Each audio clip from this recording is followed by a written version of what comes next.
It's time to reach out for that beautiful light on Film Threat Reviews.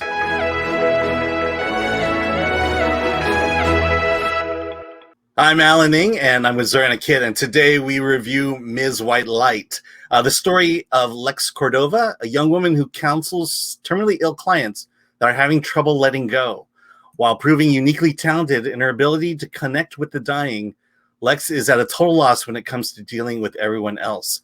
It's written and directed by Paul Shoulberg, stars Roberta Colindrez, Judith Light, Zachary Spicer, John Ortiz, and TayLar. This is an interesting film. It's not a movie I was expecting, and it was a movie that really grew on me as it moved on. But I had a hard time at the beginning, just kind of jumping on. What did you think of Ms. White Light? I thought this movie was just a great little gem of an indie film. I mean, the story is super quirky. The characters are really quirky, but man, is like our lead actress is incredible. She is so offbeat, and you're not sure about her at first because she's lacking in social skills, but she's got this gift, and she's got a very tender father. We should probably talk a little bit about the plot. Okay, go ahead. So it's Lex and her father. They run this business, and they are hired to basically be surrogate family members for the terminally ill. They come in and provide comfort for people who are dying, and she has this ability to give the dying peace and give them a reason to let go. And this is a business they created. Yeah, a business that, is not thriving all that much because of Lexi's own lack of interpersonal skills. But it really grew on me. I didn't have problems getting into it like you did. I was really fascinated, and I just was wondering where it was all going to go. Yeah. And it went into this great direction, and I was kind of, the word I'm going to use is not a word I've ever applied to a film before, but I was really smitten with this movie. Yeah, let me speak to that a little bit. It's when you first start watching the movie, she's doing her job, and then when it comes to the family members, to console family members after their loved one had passed, she's reading cards as to what to say, she's in a better place now, that's written down. And she comes off kind of as a sociopath, just unable to feel any kind of emotion. And then it just kind of builds out from there. And you realize she's not necessarily a sociopath, but there's a lot of dimensions to her. And not only that, there's a lot of dimensions to the story. This story scatters out so many tiny plot points that you think are just throwaways until the very end, and you realize that everything that happens in this movie is pivotal to the entire storyline. And to me, that's what I love about movies and what I love about storytelling in movies. Like you said, we meet these characters in the hospital, or our character meets them, Lexi meets them, and we think that they're kind of one and done, but they do all eventually come together. For example, there is a psychic that also does what Lexi does, but not to the same effect. And he kind of stays throughout the film, but their relationship transforms dramatically. Yeah, and it's a relationship you don't expect. You feel like is a Hollywood trope, but really plays out to feel authentic and genuine by the end. Exactly. There's a young girl that was dying that Lexi helps, that comes back around as well. And then, of course, every character is transformed. That's the thing. It's not just the dying that are transformed by being given a sense of peace here. Every single character in this film who is alive remains alive, or remains alive until they're no longer alive, really undergo these transformations on a personal level that I just found to be so beautiful. The thing that I really marvel about this film is the lead, Roberta Colindrez.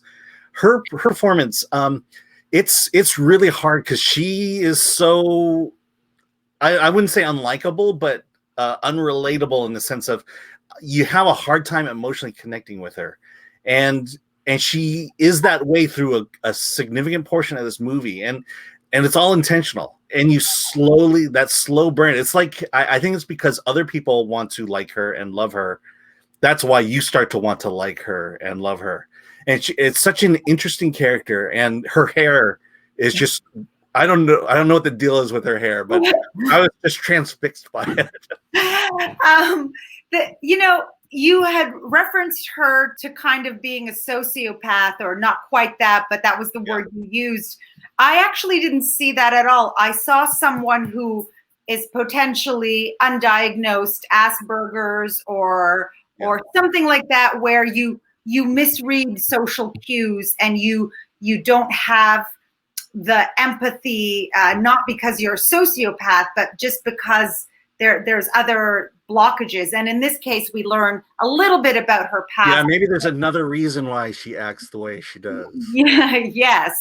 And of course, because her father was so loving and so patient with her, and because he never got so frustrated with her that he wrote her off, that you knew that this was an investment that you as a watcher, as a viewer, should also be making in her, that you should invest in her and give her the space and the time to do what she needs to do to come around. Like I really felt that. Yeah. So what did you think of Judith Light? Actually, to me, she'll always be, who's the boss. I have seen her do theater in Los Angeles, because she does do a lot of that. She really is a terrific actress. To me, she was actually the least interesting character in this film. She was probably the biggest name in this film, but to me, she was the least interesting. I mean, she was just a conduit to let the other characters shine. Yeah, and quite frankly, that was her job. Yeah. She wasn't there to be the star, but she was definitely a big part of it, and she played her role and played it well. I know her from Who's the Boss, but also she's been in a lot of Law and Order, and okay. She to me, she gains a lot of gravitas there as well. Yeah. The last thing I want to talk about this movie is the subject matter. This is about death. It gets pretty heavy. There is a light tone to this movie, but it explores the vast range and realm of thought and existence, religion, whatever, and about death, and they really go through it. And I'm at that age now where people are not living as long as they're not young anymore, and it's hard not to think about that while watching this movie. And it is depressing, the subject matter, and although done in a good way, it was. I think by the end, it was really starting to weigh down on me. Really?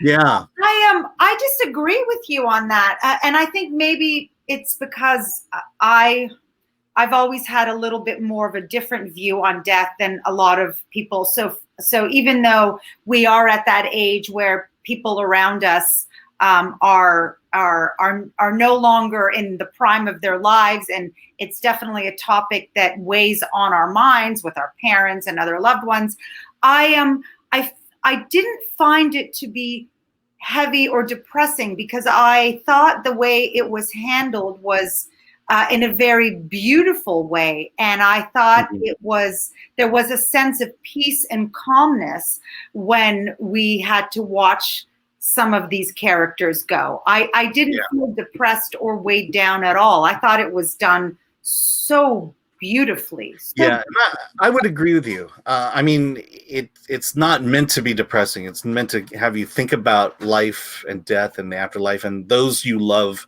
who are in these positions. It's just, I think a lot of it has to do with the fact of where you are in your life, and your relationship with people, and they're where they are in their journey. That I think it will affect people differently. Yes, I think you're right. I think whatever your views and attitudes are towards death and dying, that it will stir those things up, and you'll likely project that onto the film. Yeah. So clearly you love this movie. You thought a lot about it. You like the performances, the story. So I'm guessing 8.5. Yeah, 8.5. I mean, I'm torn between 8 and 8.5, but I really do think it's worth of 8 or 8.5, like in that range. That's where I'm at. So for you, yeah, you probably gave it a 7.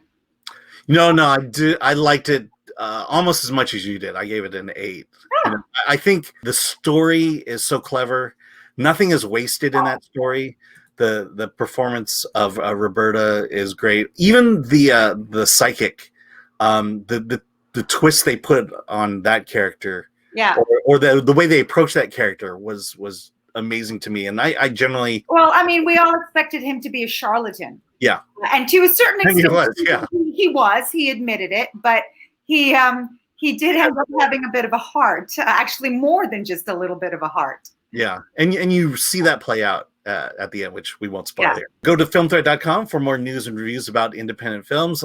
Subscribe, and comment below as to what you thought of Miss White Light. And with that, let's get out of here.